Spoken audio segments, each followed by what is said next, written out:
Big companies are great at killing new ideas.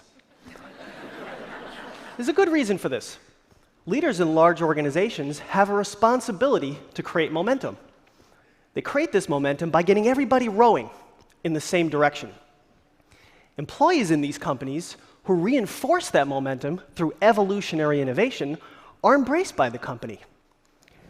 This is evolutionary innovation. It's a torrent of energy. It's all flowing in the same direction.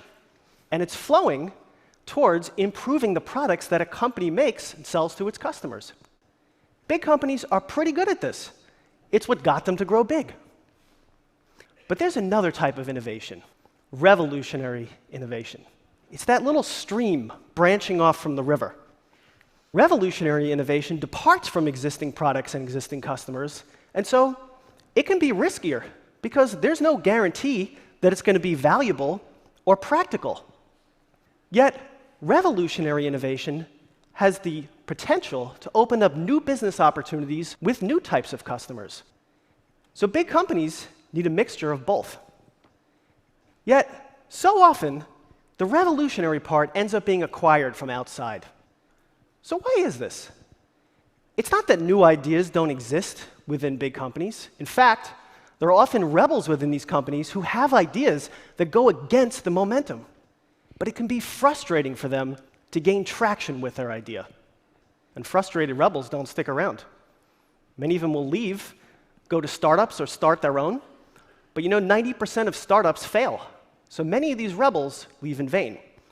But it is precisely these rebels, these types of people, that big companies need to reinvent their companies from the inside.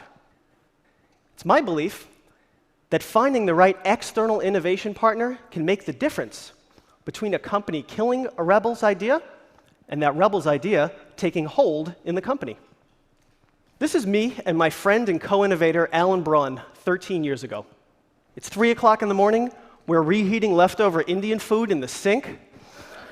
We're using the hotel's headboards as desks, but we're happy. Because we've got something working.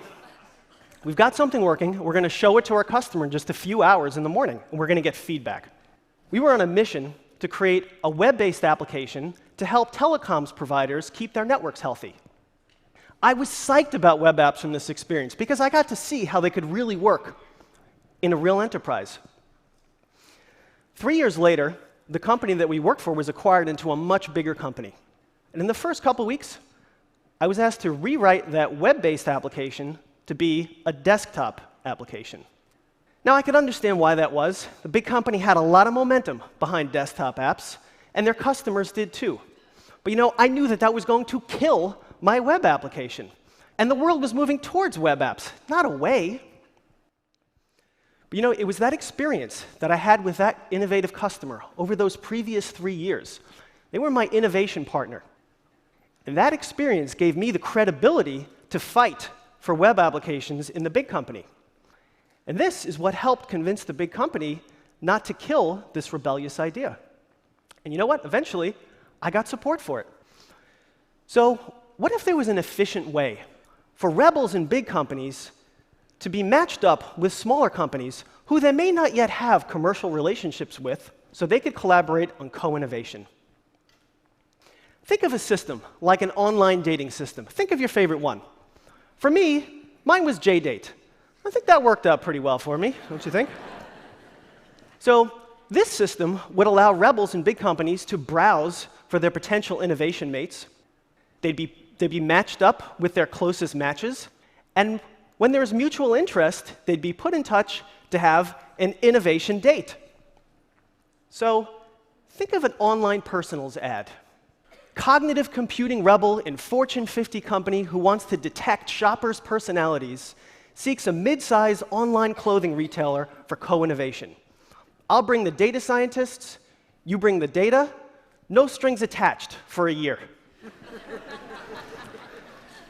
So our rebel would start with 3 pieces of information: who they are and their vision, who they're looking for, and a relationship timeline. So first, our rebel would start with an eye-catching description of their innovative vision. Now, this isn't that different from what inventors do on crowdfunding sites like Kickstarter. The difference here, though, is our rebel's not looking for funding from the outside. They're looking to find their innovation mate. Second, the rebel would specify what's the criteria that they're looking for in their innovation mate. What kind of industry should their innovation mate be in? Well, in the example that we were just talking about, a rebel is looking to understand shoppers' personalities based upon their online interactions. So their innovation mate needs to be in e-commerce. How big should their innovation mate's company be? Well, if it's like a 10-person company, really small, nobody really has time to spend on co-innovating with some external company. Everyone's got 3 jobs. So our rebel probably needs to find an innovation mate in a slightly bigger company, say 50 to 100 people. The reason why being specific about the criteria is important is that it increases the chances of there being alignment in their innovation goals.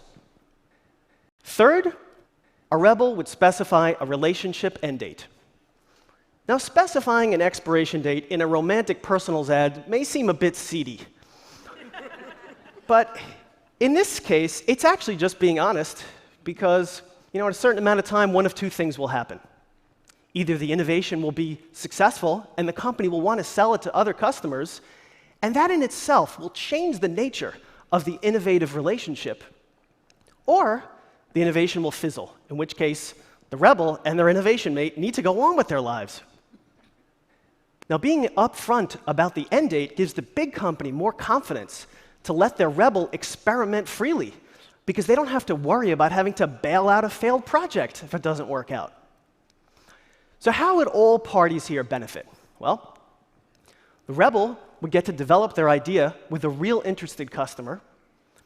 The big companies would get to see their rebel stick around, and maybe even have a new stream of customers that come out of it.